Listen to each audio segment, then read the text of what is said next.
But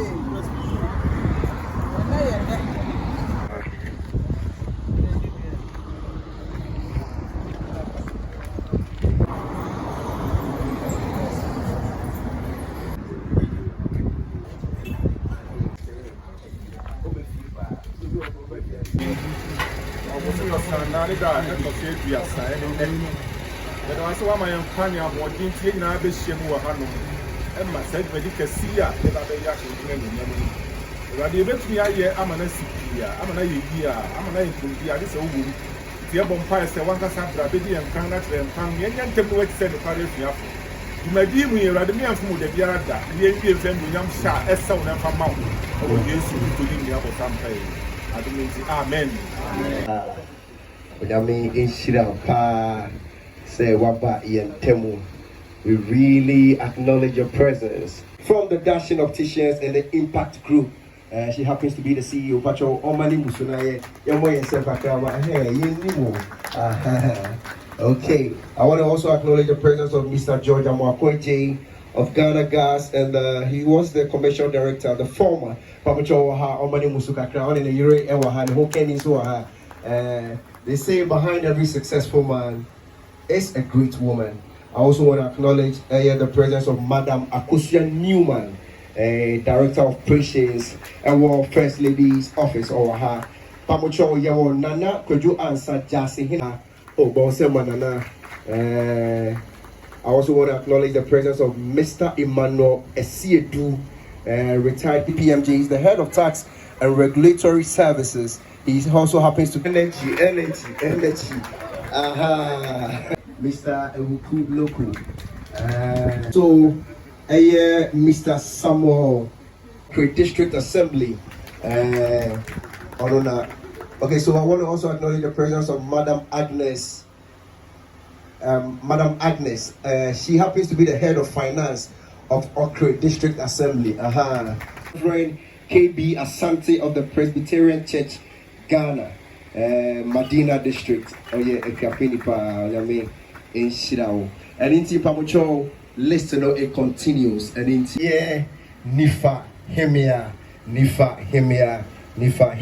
And when I saw her coming, I was so excited. Nana Akwaba Onyame in Shirao pa. I say all right. But who share the reasons behind Yuma Obina? It is not for self-edification. It is not for self-glorification. But Adibio Yibia, he wants to have an impact in a society. Ladies and gentlemen, I want us to give it up for the CEO. Yamo Yensemano. Na Ombra. Na Ombe Kabibi. The mission, the vision, the reason for this establishment. Bedasi. Abusiafo amuka mechi na no meja bia wetimi abahadi medalasi se wetimi aba ye dikan ene onyankopon de nyuma akyeye enti papa so fo bom pai no na nije yi se onyame de nyuma akyeye na dwumadi aye ba be di so ndi se ebe ko so perfefe ye wo mun ni se Honorable Dambucha Adaworo Manti. See, okay, develop so faster. So we a businessman bia na businesswoman bia for any okay. If you say me a name koso han, so we tie Akuapem a obeti ase. My boy restaurant we propon. Edidi ye na tie na yare. Edidi ye yare na mama. Yebedi, yebemum, yebeda, yari diachi. And to be a restaurant 18 years in it. Yadidi Womara, 7 pioneer blue, and only a pharmacy. We may be just in a ranted Abena or a pharmacist, many pharmacists. Nemo, said more a pantredia, a bit in that mamma. Na aboya nipa nso ye wa ha me je se na ni beje wo start your kra start fi agri wo di akonwi wo abonse pharmacy shop ba ko pe na fi agri wo na ba fom akode wo pe e wo benkum so esama district no enti medwene ho na misi wo ene ma memfa bi mbra na wo hwe okre nso ya yebeka se ya headquarters ne yɛkuku enti headquarters ha ne yɛpɛ na da koro na msɔre fie na misi ne yɛti bi ya fi station wɔ bɛka assembly anim ha de ɛsɛ me pa asase na me yɛ biribisa wɔ ha nti bi kɔ paake bɛka no wɔ station wɔ na me nante wo ya me bisa hina yi asase ni wo se manfo wɔ so hina asase ni wo se weri wo yɛ dɛm ɔfoma ho hina asase ni weri sɛ nti be keka na me du ha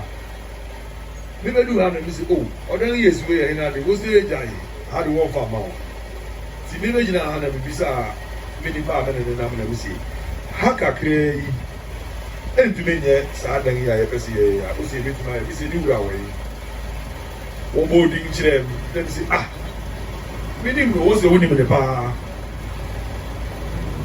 ɛna me se ne ma me kɔ wiɛ da akyi pa me kɔ ɛyɛ me hene ɔte wo yi ɔno na asase ne yɛ de me hu n'anim pɛ titibi a atwam na me ne nenam paa na yɛwɔ mmerɛ bi a yɛpa yɛ sɛ fiscal ras wo se fiscal ras nti bi hu na me se fiscal ras wo se me yɛ ɔhene o na me se me werɛ fi brɛsrɛ wo nana enti yɛde yɛn nkɔmɔ so maa na mesi fiscal ras na kaa anim na no nkɔkyerɛ wɔ ade yɛdu ha pɛ na mesi na asase na ne a wo saa de nti na obisa me saa na mi so anka botaeɛ wɔ m'ani sua me yɛ ni wo sɛ saa adwuma na ade bɛyɛ a ɛbɛboa ɔman yi bi a ɛne ɛde bɛma wo na mesi saa na mmom abusua wɔ akyi enti ma me mi sɛ abusuafo no na wɔn nyinaa te ase a na mede ama ɛna wo sɛ yi nti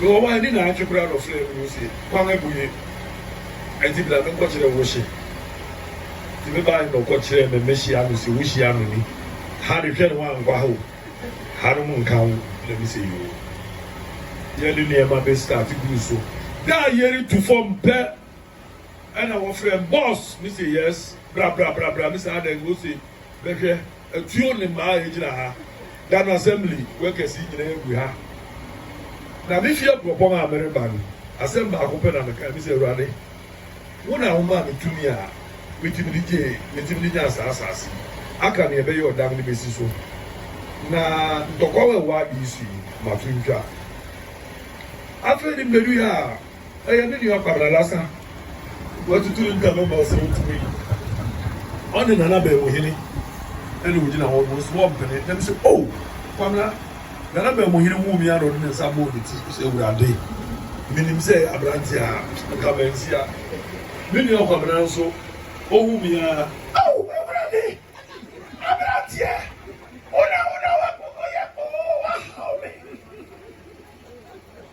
nam sɛ kwamna monyɛ mam na menyɛ ose koye and this outrophy one and a boy and assassin.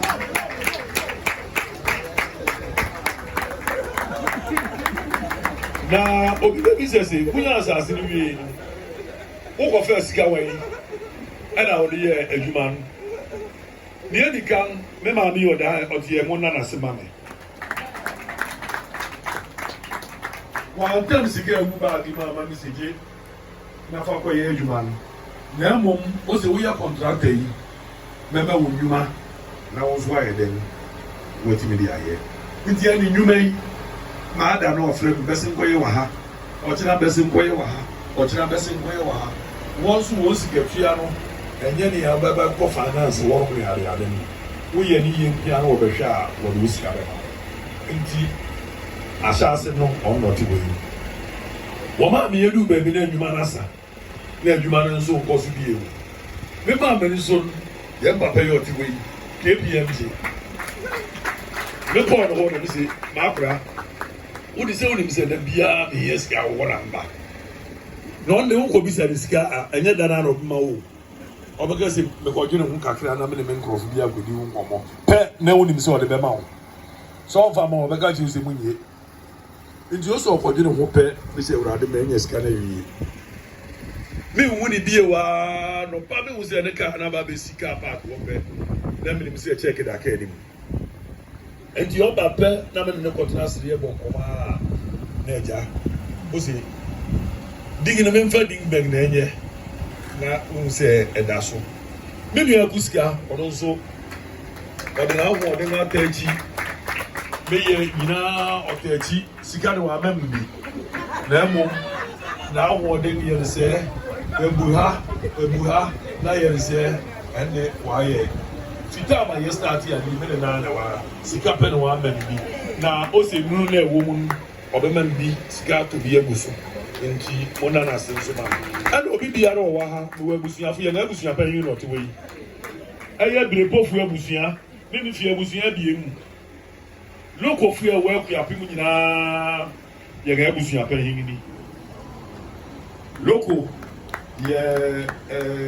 fi usu na ya local hene na opaying no woman no ya go smith and you understand wo abonse and no chick me one so ya and no to goes and then go grab for so no do ya gropon was sorry down and no papa be not the assas American war and Osi Akra now my baby Kakrana. No so oh then me yiri pet any end down to where you them into the band say and then me yiri bed down panaso na me no water from war now no patu to sorry ko and we say you enti I am not na local sorry brewu no koda maame no ana maame say oh nti wo ye nyo we wu Moses ana local titi ubi e no we am na ti na local sorry kwe ani na ahi maame ne local kwe ya le chipe lucy nti wo ni mo ho wo say wura local akum ni a local ye ni o say local ko ana fa ye fu ana be wo Abraham ti local. And then you look for fear, you be aware of your people. You need a knee. If you look at or not here, yeah, I look for me. The propose you are if you go home. You are sitting in you need a knee. I have the proof you are a group. Take who and a large. Enti, Medamina, I nasi. Masema, Catherine, yeah. Medina Yabuwa and Nasi training. Or he may also on the day Bibia Tabench, make either a party or immediacy. Jumedia would be Medeme Mpaibo Tawich at the coffee. And Pans will be now no cast out. No problem, the Antonia, your dancing. The part of the boundaries. And an aquancen, what me up Bossard, the Fefa, Wabayama, or Cree, and Cliff, no, what me up Bohopan. Enti kwabna Awurade Shiraw na o shiro bi biara obua won so se na o kan no mama o fi abem obua o ene won a won ama osika so obua o wode won pa obua o ye mu bi so ye hu bens ne pe ne de pa bota achi yiu ye nyina yesi Awurade Shiraw me ba no me ne ma brant ba ko na e ba o kan ye hu ne yere chiro o kre Bible no, and that's for your information.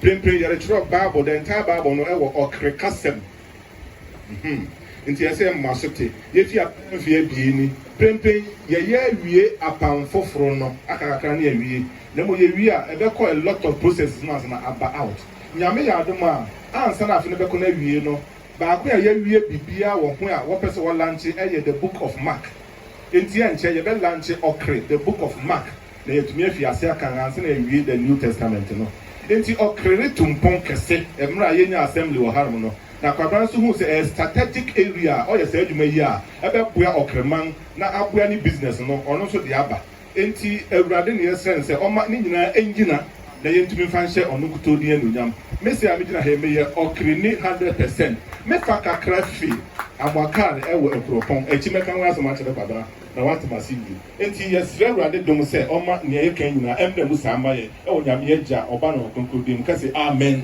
to the yen na yen ma yen tem ida se lo pare su Dumbe so yen sa na ya ham fo entumi nsi baby papa nti Awurade na si yɛnti asesa esan so no si nti ɔno aso bɛbɔ ho bangama esan sɛ David kan sɛ Awurade anwɛn ɔdan ne kuro na awianfo ne wɔkyemanfo nyinaa wɔyɛ no kwa nti yɛn next issue ne sɛ wɔawie Awurade asi ama ɔno de ɔno na the intent say there be investment come out na aboa okre enclave Awurade member mu saa pɛpɛɛpɛ ma it is a remesser na wa obetumi asɔre bi o na ma won sa so kyerɛ ɔdan no pon no bibia na sa so nka baby I will be out God the Father by his grace, to the glory of God, the Son who loved us and gave himself for us, to the glory of God, the Holy Spirit who sanctifies us, that we dedicate this building. Amen. Of the people of Adukrom, Nifa division, or traditional area, Akuapem Eastern region and the entire nation, we dedicate this building in the name of Jesus. Say amen. That was so. Now, for the purpose of business enhancement of the owner of this project and for the support of others through the resource of this project, we dedicate this building in the name of Jesus. Say amen. Dwells not in temples made by hand, but we plead that you dwell in this temple, though not made by hand. We pray that your protection will be upon this building, and all that will go in, we ask that your presence will be here to protect every person who works here. We know that you are able, and more than able, to do exceedingly and abundantly than what we ask. So we're going to do this thing all to your glory. May your name be praised now and evermore through Jesus Christ our Lord. Let's all shout and say Amen.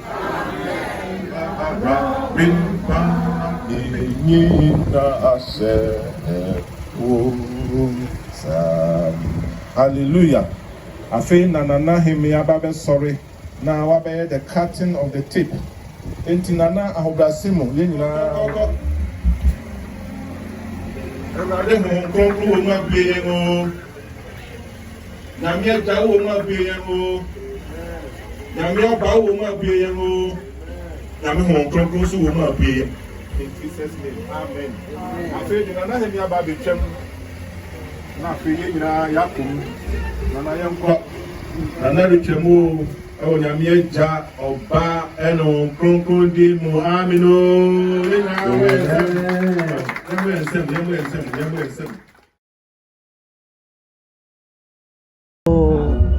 Atiefo amu hwe midin de Akuapem ni kwam dako amewo Adukrom na dwumadi akoso anopa yi eye abrante wabeti kuro nani wabebue pharmacy na wohwa fibre adambotwe ba Adukrom ai wabebue okre ani yanya e district nti sani suade hu yi na abrante hu yi se ansa na Adukrom ene okre obebue saa dwumadi ewo ha na wohwa pharmacy a utimu se so ewo okre district ni mu no eno na abrante abebue ebebua kuro no aboa okre ene Akuapem na sesi a wohwa Adukrom ye kuro a akoso yie pa nti yesre Adukrom fo ne Akuapem fo na amwo eye amano ne gan nyina monso momra amumebue ndwuma ne bi na emambu amwo kuro no mu no munya dwuma enye efisa wohwa safari ewo okre district mu yabue ndwuma bebre na mo yeda eye abrante asese ono anye so ofie kropon kwa na mo oye na adwen so Akuapem a eso wode sa dwumadi ba Adukrom ha eda manfo nyina so much for coming to the all-round pharmacy, an ultra-modern, well-sophisticated, thought-through pharmacy right here in the heart of Adukrom. in the heart of Adukrom right here. Some of the services that we offer is house screening, blood pressure, glucose. We check all the cholesterol, malaria tests, and then so we also do things like medication management and therapy, herbal products, and then we do beauty corner as well. We are open from Monday through to Sunday, and so from Monday to Saturday it is 7 a.m. to 10 p.m. And then on Sunday it is 10 a.m. through to 10 p.m. So indeed is an all-round pharmacy. Trust me, you can locate this right here in Adukrom. The number to call is 053-233-2804. Believe me, all your pharmacy issues, all your health issues come right here at the all-round pharmacy located in the heart of Adukrom, the program situation, and also Abba Abekayensa with his entourage. About we can also enter, just enter, okay? Let's not cave in, let's enter. Within the Richard Kwesi Bonzi, me manager Edema all-round pharmacy Abba Adukrom. Abba Edema Akuapem and Okremai. Now the woman say you are far your motto as your partner in total health. Just say Oba all-round pharmacy there. Bibia unhia say edura wo pe ediama wonya apomdino oba hanoma mo sabeka edifa bibiduro edifa prescription drugs edifa OCTs bibia unhia say be ma apomdino oba all round pharmacy anoma obenya na yawo Adukrom opposite Astrotef no say adjacent district assembly no enti dia worker ekire mu minu anoma mutimi and then say Oba Hanomdia in Duhambo.